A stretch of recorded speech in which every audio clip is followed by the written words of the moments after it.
Hey, all you experts out there, this is the Monetize Your Expertise podcast, where we show you how to use your skills to pay the bills. Have you ever wanted to create a business that positions you as the industry leader and go-to expert?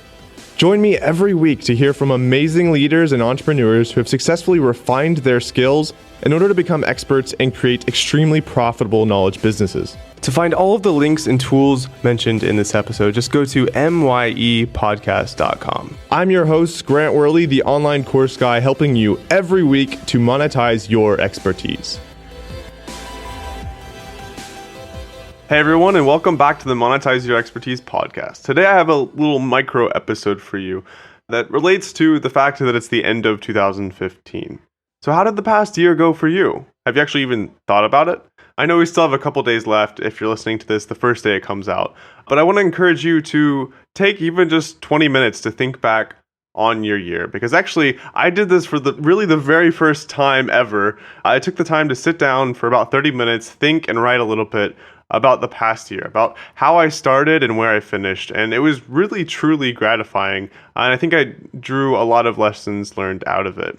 I mean, after all, the most important thing in life is not just your experiences, but what you learn from them and how you grow and change as a part of that. And a big element in what you actually grow as a result of experiences is actually thinking back and really taking the time to think, reflect, and implement the lessons learned based on those experiences. So here's some things that I realized. So here's my 2015 in review, and also what I planned for 2016. So one of the biggest things that I accomplished over the past year was the fact that about a year ago, things were going well in business and in life, but I didn't really have a very clear, inspired direction. So over the past year, I've launched a podcast, I've really redirected the direction and growth of my business, and things have really taken off. I've dramatically increased the size of my team in my business. I've grown it, just generally speaking, quite significantly as well. And more importantly, I've clarified my direction of where I'm trying to go, and in a way that I find very inspiring. And another major thing that I spent a lot of time doing was just growing. I spent so much time trying to get better at sales, at networking, at being organized, at project management. Actually, I think a year ago I wasn't even using project management software, and now it's so integrated into my daily life. So many things that I worked on and tried to improve at.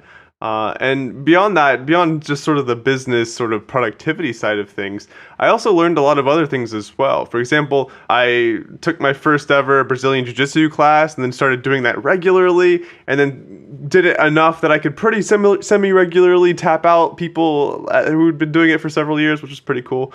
I was able to increase my weight intentionally, by the way, to the highest it's ever been, while mostly muscle, and increase my lifting power of, core exercises like bench, squat, and deadlift by about 30 to 50%, which is something I'm really proud of as well. And actually, here's one of my favorites as well, is I got told no to like 100 really, really awesome things that I tried to go for that I got told no for, which is something I'm proud of, because I'm proud of myself for going for things where, they're audacious enough that I get told no.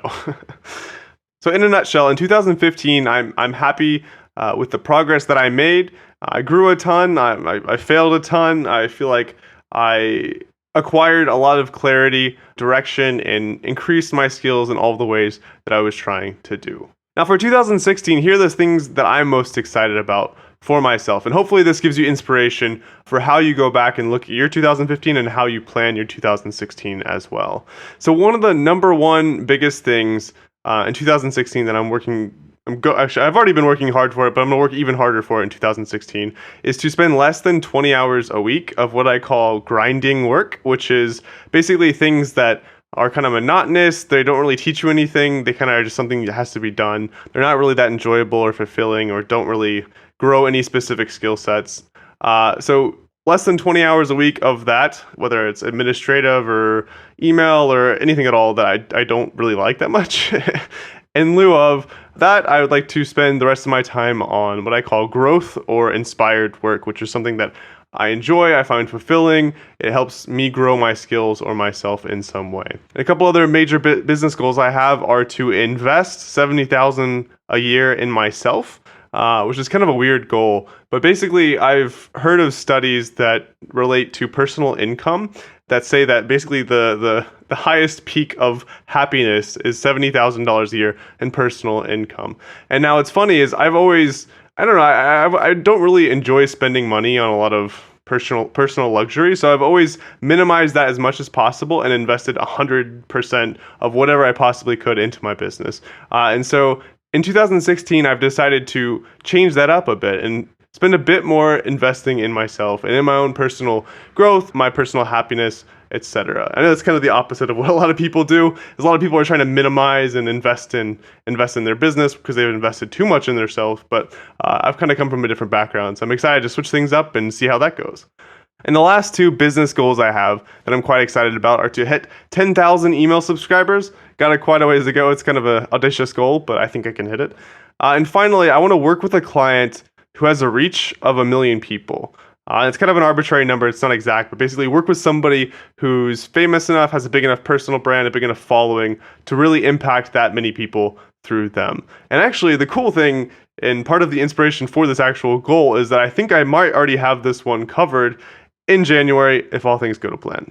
Now for the really fun, quirky stuff. I have a list of bucket list items that I'm trying to check off for the next year. And all of these, I tried to pick things that are cool, are interesting experiences, but more than that, they're fulfilling because I've done a lot of quirky things over the past year, a lot of sort of like check the box type things. Like I was Mr. Tourism of Thailand or whatever, and like there's a couple other really weird, unusual, but very cool outwardly kind of things that I did.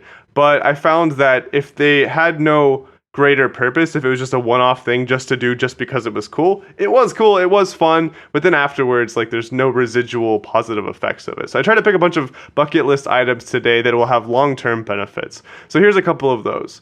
Number one, I want to learn how to use one of those DJ tables where you can like remix basically what the DJs use to like remix and create their own mixes of music at parties and clubs and stuff, because I really like listening to really intense music when I work because I find it helps me focus, I guess. I don't know.